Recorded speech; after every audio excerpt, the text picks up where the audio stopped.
Good morning, afternoon, and evening, people of YouTube. This is Draco Argentum welcoming you back to episode 2 of my 5-minute diatribes. In the last episode, I introduced social justice philosophy and some of the tenets of that system of beliefs and moralities. I also offered some criticisms, but it was very brief. This is, after all, just a 5-minute diatribe. I brought up nerds as well, because they are the other big half of this story. Social justice started courting nerds as the next big victim group back in the late 2000s, but the social justice talent scouts ran into a big obstacle. The nerds refused to get woke.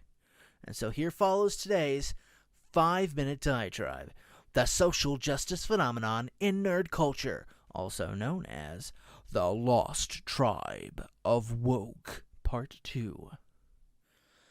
Before you stands a typical nerd in his native environment. You can identify the nerd by his disregard for day-to-day fashion trends, his obsession with some made-up reality, and his insistence on clarifying others who mischaracterize the focus of this obsession. Here stands Billy. See his thick eyeglasses, correcting for an astigmatism caused by excess reading in Paul Wright.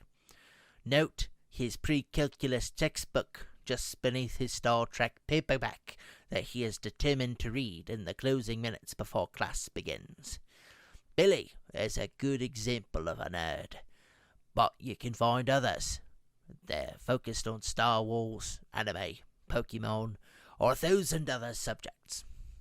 While Billy may not exactly thrive in this environment, another one lies ahead in which he will thrive. Nerds have existed in a growing minority for decades. They were the first group, really, to challenge the traditional roles of masculinity in our society, as they focused on attaining superiority through their use of the mind rather than that of physical strength. Work smarter, not harder. You can see this at work still today in academic bowls, debate tournaments, and in the pursuit for the perfect GPA.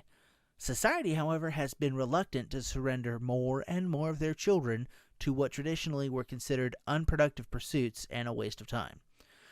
The social pressure can manifest in many ways, from sources both within and without the family. It's caused many nerds to band together into tribes of shared interest, bridging traditional racial and gender barriers. Really, anyone was welcome to join a Star Wars discussion so long as you knew what you were talking about, you could prove it if you were challenged, and you could accept your error if you were proven wrong. I myself was subject to a significant amount of social pressure, both external and internal to my family. Apart from the jocks and the rednecks who spent the week pumping up their egos looking forward to the next big game or fight, I received nothing but disdain from my sister regarding my interests and disappointment from a father who wanted an athletic son inclined to a hobby of automotive work. I didn't neglect my academic work, but the fantastic world of J.R.R. Tolkien had held a unique fascination for me. Over the course of high school, I read The Lord of the Rings and The Hobbit several times through, and while I could never press acclaim for excelling at sports or really being sociable, I was very proud of my grades and of my mastery of Tolkien lore. My imagination was a vehicle that carried me away and inspired me even then to write, to create, and still does. Nerds developed important skills and characteristics through their adversity. They learned how to persevere in the face of challenge and how to retain their identity when others criticized it. They learned to reject blind criticism while at the same time accept the valid criticism from worthy peers. They learned how to debate their points and defer to others who demonstrated greater mastery of a topic. They learned how to set aside instant gratification in order to achieve greater goals at a later time. And in a society that's moved more and more to the digital landscape, nerds have proven their worth to industry and government. The nerd of yesterday is the fiscally responsible adult of today, with a home and a family and enough disposable income to purchase movie tickets opening night for the new Marvel movie, or even a $200 collectible Han Solo action figure, if it's worth it. The responsible parent of today, though, cares about and worries for their children. In 1999, the Columbine High School shooting shocked the nation and brought the specter of bully culture to the foreground of the national discussion. Nerd parents remembered being bullied and the difficulties that they faced, and they wanted to spare their children of that same experience if they could. Now, parents who had been bullies in their youth, they didn't want their children to face that same humiliation that they remembered inflicting on others.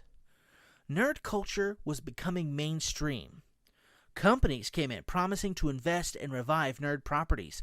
Social justice activists came forward to denounce bully culture and to support diversity and inclusion in nerd properties. Now, nerds have been no stranger to diversity and inclusion because these have often been depicted through metaphors in their properties. Nerds praised these announcements. Seduced, they welcomed the social justice into their world. And then they fought back once they realized the cost. And that was your 5-minute diatribe for the day. Remember, this is only part 2 of this series of short, sweet, and simple videos. Once I have finished this topic, I will put them together into a supercut for your ease of viewing. Please remember, I'm just the average guy, the average nerd. I welcome any of your questions or comments about my videos, and I hope that it helps everyone make sense of the crazy world we're in. You can expect my next 5-minute diatribe tomorrow with part 3 of the social justice phenomenon in nerd culture, also known as the Lost Tribe of Woke. So please like, subscribe, hit the Twitter, and until next time, take care.